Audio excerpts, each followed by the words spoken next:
खाता न वही जो प्रकाश राजभर जी कहेंगे वही सही कि जाओ और एक वर्ग यादव समाज को पानी पी कर गाली।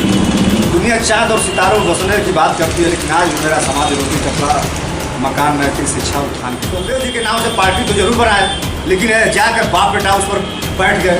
ये कौन सा शहीद थे देश के लिए? 22 साल से पार्टी बनाकर जो ड्रामा इन्होंने किया 2022 के चुनाव में, वो जो 17 टिकट माननीय अखिलेश यादव ने दी। नमस्कार, आज हम देवरिया में हैं और हमारे साथ बहुत ही चर्चित चेहरा, बहुत ही बेहतरीन तरीके से टिप्पणी भी करते हैं कई मुद्दों को लेकर के। आज वो हमारे साथ मौजूद हैं और उनसे बातचीत करेंगे। मनोज राजभर जी हमारे साथ हैं। सबसे पहले तो मेरी फाउंडेशन में आपका स्वागत है। बहुत बहुत आपके सभी दर्शकों को मैं आज देवरिया के देवराव बाबा के पावन स्थली से प्रणाम करता हूँ और मैं प्रार्थना भी करता हूँ कि आप अपना चैनल दिनदार तरक्की करें।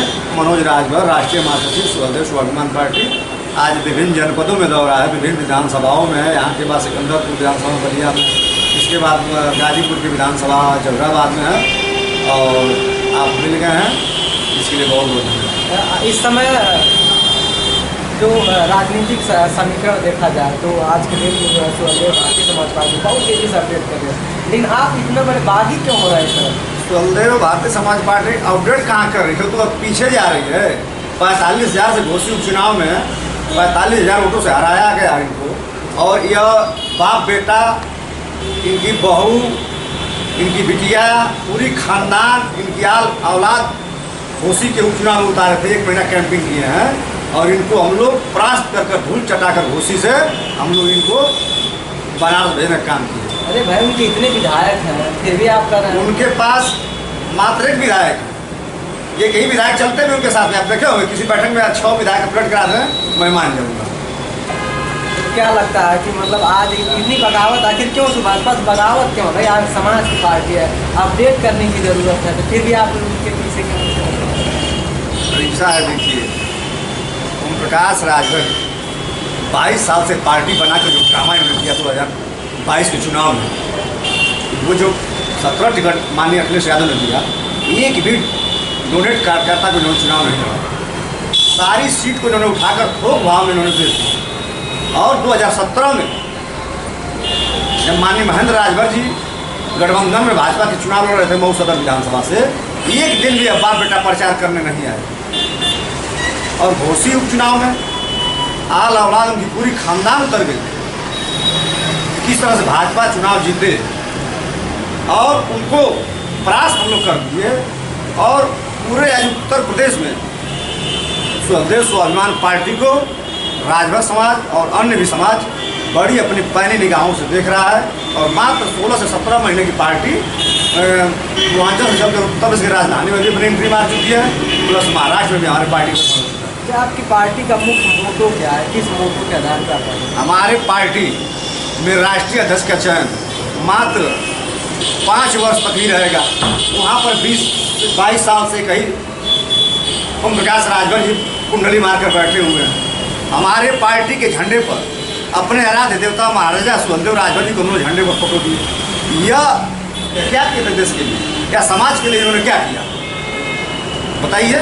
आज देखा जाए तो सामाजिक लड़ाई में जो लोगों की भागीदारी है, उस भागीदारी को लेकर के हमेशा राजभर जी चर्चे में बने रहते हैं। दलितों पिछड़ों की लड़ाई लड़ते हैं, फिर भी आप इतनी बड़ी जो आरोप लगा रहे हैं। अरे चर्चित तो बनते रहते हैं, उस समय भी चर्चित थे। चल सन्यासी मंदिर में, वहाँ भेजूंगा जहाँ भीख मांगने की ट्रेनिंग दी जाती है, और चल सन्यासी मंदिर में उसके आगे की लाइन तो आप जानते ही होंगे। तमाम तरीके से, और आज की डेट में न खाता न वही जो प्रकाश राजभर जी कहेंगे वही सही। उतरेगा नवरात्र में हम बनेंगे मंत्री, खरवास उतरेगा तो बनेंगे। अब देखिए खरवासों उतर गया, ये भी आज बिक जाएगा। क्या होता है क्या नहीं होता है, तो इनको मंत्री नहीं बनना है, ना बाबा जी इनको बनने देंगे। अभी चर्चे में आया था कि खरवास के बाद बड़ा कार्यक्रम होगा, उन्होंने कहा था कि बिना मंत्री बने मैं समाज से काम कर रहा हूँ, तो कहीं ना कहीं समाज को अच्छी दिशा में ले जा रहा है। तभी इनकी एक काम तो बाप बेटा पुत्र गिना दें कि समाज के लिए उन्होंने कोई हित में काम किया। वो कहते थे कि राजभर के बेटवा को मुख्यमंत्री बनाएंगे, आज तक के कोई विधायक का टिकट हमें नहीं दिए, तो कैसे वो मुख्यमंत्री बनाएंगे? वह ओम प्रकाश राजभर जी के कथनी और करनी में फर्क है। ओम प्रकाश राजभर समाज को थोक भाव में ले जाकर इस दल में उस दल में बेचने का काम कर रहे हैं और आए दिन आराम शराब बोलते हैं और उनको सुरक्षा भारतीय जनता पार्टी ने दिया हुआ है कि जाओ और एक वर्ग यादव समाज को पानी पी कर गाली। आज उनका बस यही काम है, जहाँ भी जा रहे हैं यादव वर्ग पर हमला करें। विपक्ष में रहते हुए भी यह विपक्ष के ही नेता पर हमला सपाओ करते थे। आज वो एनडीए में चले गए, जब एनडीए में गए तो उनकी बात बदल गई।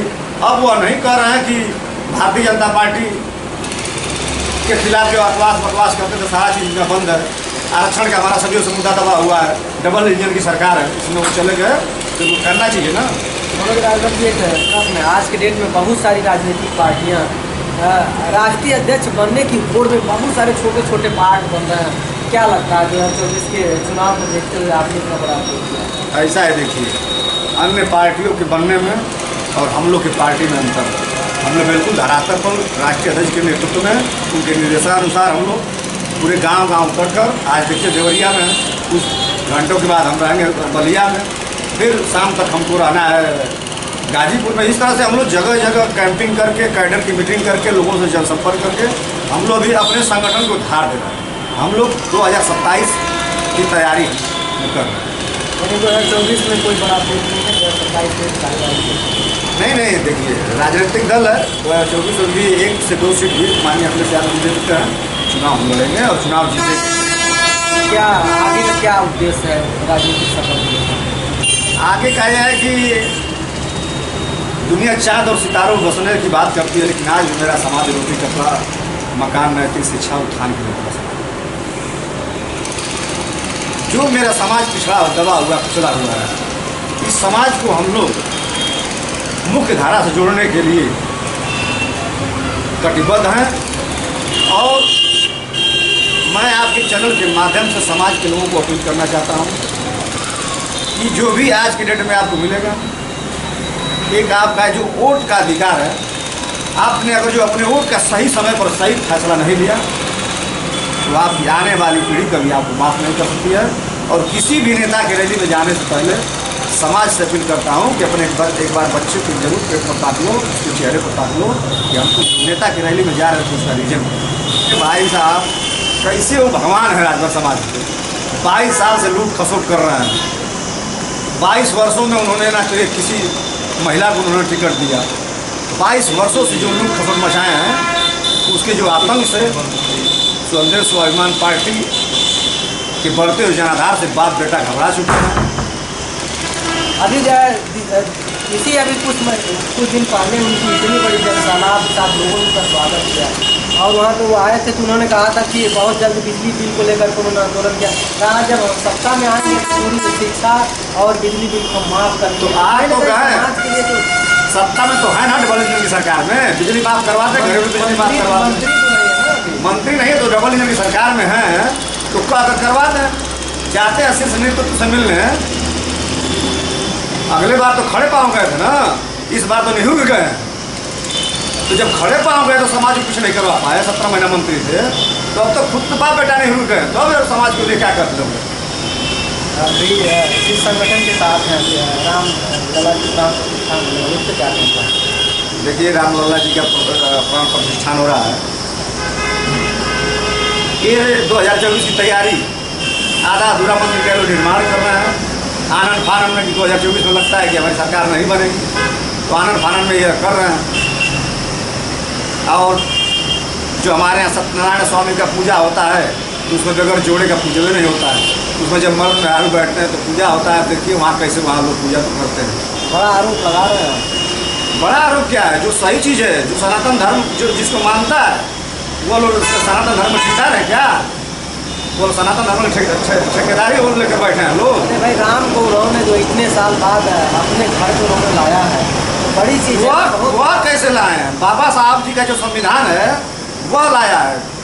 जो बाबा साहब ने संविधान में व्यवस्था दी है, सुप्रीम कोर्ट की व्यवस्था, क्या इसके पहले भारतीय जनता पार्टी की सरकार नहीं थी? केंद्र में नहीं थी? अटल बिहारी वाजपेयी मुख्यमंत्री नहीं थे, कल्याण सिंह मुख्यमंत्री नहीं थे, राजनाथ सिंह जी मुख्यमंत्री नहीं थे, तमाम सरकारें बनी, तो क्यों नहीं लोग मंदिर बनवा ली? ये लोग ढिढोरा पीट रहे हैं कि मैं मंदिर बनवा रहा हूँ। एक भी उसमें किसी को जो रखे हों बैकवर्ड को ओबीसी को बता दें कि मैं वो उस कमेटी में मैं रखा हूँ, जो कमेटी है। सारे लोग उसमें ब्राह्मण 35 ब्राह्मण है, एक एसी है।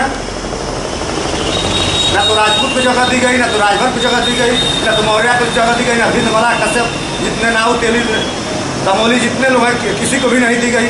अब वोट सबका चाहिए इनको। मांगना चाहिए ना, मांगना तो चाहिए ना। मांगना का ट्रस्ट में रखने से कोई मांगता है? उनको नहीं है, उन लोग के पास सद्बुद्धि नहीं है कि हाँ ट्रस्ट में कि सबको भागीदारी सुनिश्चित की जाए। अभी बीजेपी सरकार जो है चुनाव हुआ है तो उसमें पिछड़ों की बात कर रहे थे आप। पिछड़ों में उन्होंने मुख्यमंत्री बना करके दिया आपको, अब क्या चाहिए आपको? इतनी बड़ा अपडेट उन्होंने दिया। हमें ये पिछड़ों का क्या नेतृत्व करेंगे? जो ये 5 किलो राशन दे रहे हैं ना, ये ओबीसी को स्लो पॉइजन लोग दे रहे हैं। जहर की सुई है, 6 कुंतल का सड़वा चढ़ जा रहा है और 5 कुंतल जो जनता को देकर जो भ्रमित कर रहे हैं लोग। राम मंदिर, मस्जिद, धर्म में बांटकर इस देश की जनता को जो सरकार गुमराह कर रही है, अब जनता भी समझ रही है। कंवरिया धाम पर ये लोग फूल बरसाते हैं हेलीकॉप्टर से। कभी इन्होंने किसी यूनिवर्सिटी के छात्रों को क्यों नहीं ये लोग फूल बरसाते हैं? क्यों नहीं बरसाते हैं कि जब शिक्षा जन्म लेगी तो इनसे सवाल करेगी। यह लोग नहीं चाहते। शिक्षा इतनी आपकी महंगी हो गई, इतनी महंगी हो गई कि एक गरीब का बच्चा MBBS नहीं कर सकता है, IAS PCS की कोचिंग सेंटर में नहीं बैठ सकता है। ये लोग शिक्षा मांगी कर कर इस देश के पिछड़े वर्ग को, पिछड़े समाज को ये लोग गर्क में ढकेलने का भारतीय जनता पार्टी काम कर रही है। RSS का ये सुनिश्चित तरीका है। इनको धीरे धीरे इनको स्लो पॉइजन दिया। अभी बात कर रहे हैं आप तो अभी विकसित भारत संकल्प यात्रा के द्वारा गांव के छोटे छोटे बच्चों से लेकर के और बूढ़े तक लोगों को जो है उनको जागरूक किया जा रहा है कि आप जाने आपका अधिकार क्या है। तो कहीं ना कहीं अधिकार को लेकर के भी तो सरकार सबको जागरूक अधिकार की नहीं, सिर्फ 2024 की तैयारी चल रही है और तमाम सरकारी एजेंसियाँ जितनी हैं उनका यह सरकार अपने हनक से उसका फ़ायदा उठाकर, चाहे प्राथमिक विद्यालय हो चाहे जूनियर विद्यालय हो, तमाम सरकारी दफ्तरों में भारतीय जनता पार्टी का प्रचार चल रहा है। यह लोकतंत्र की हत्यारी सरकार है, यह लोकतंत्र की हत्या है। अभी देखेंगे घोष समाज ने जो अपने सर्टिफिकेट को लेकर अभी जल्द ही धरना दिया था। हमारे घोसी में लगभग 400 से 500 लोग थे। सभी पर लोगों ने, भारतीय जनता पार्टी की सरकार ने सभी हमारे गाँव समाज के लोगों को FIR दर्ज करा दी है। बताइए, इस लोकतंत्र के अंदर हमारा धरना देने का मेरा संविधान मुझे अधिकार देता है। अब व्यक्ति की आज़ादी है कि आप शांतिपूर्वक तरीके से आप धरना देकर सरकार में बैठे हुए जो अधिकारी है उनको आप झुका सकते हैं। लेकिन यह सरकार कहीं भी किसी भी आंदोलन कोई कर रहा है सड़क उतर कर, उसको तुरंत गिरफ्तार कर रही है, उसको जेल में डाल रही है। तमाम नौजवानों पर इन्होंने फर्जी मुकदमा कायम किया, तमाम तरीके से लोगों को बेबस लाचार कर दिए हैं। यह इनकी जितने भी लोकतंत्र की जो हत्या कर रहे हैं, आने वाले चुनाव में EVM से लोग जवाब देंगे। तो EVM से जवाब तो अच्छा आ ही रहा है। अभी आप देखे होंगे जल्दी चुनाव था, उसमें बहुत भारी बहुमतों से सरकार बनी, तो उसमें EVM हर जगह तो अपडेट नहीं होगा। इतना बड़ा धोखाधड़ी जो लोग कर रहे हैं, लेकिन ऐसा तो है नहीं। अन्य भी कई राज्यों में अलग अलग पार्टियों की राजनीति में सत्ता में आ रहा है, तो कैसे हम EVM को गलत मानते? ऐसा है कि बैलेट पेपर से ही जो विपक्ष मांग कर रहा है और देश की जनता मांग कर रही है, एक बार प्रयोग कर लेना चाहिए बैलेट पेपर से। और बैलेट पेपर से हमारे बाप दादा कई पीढ़ियाँ बैलेट पेपर से ही हिंदुस्तान के लोकतंत्र को बनाने का काम किया।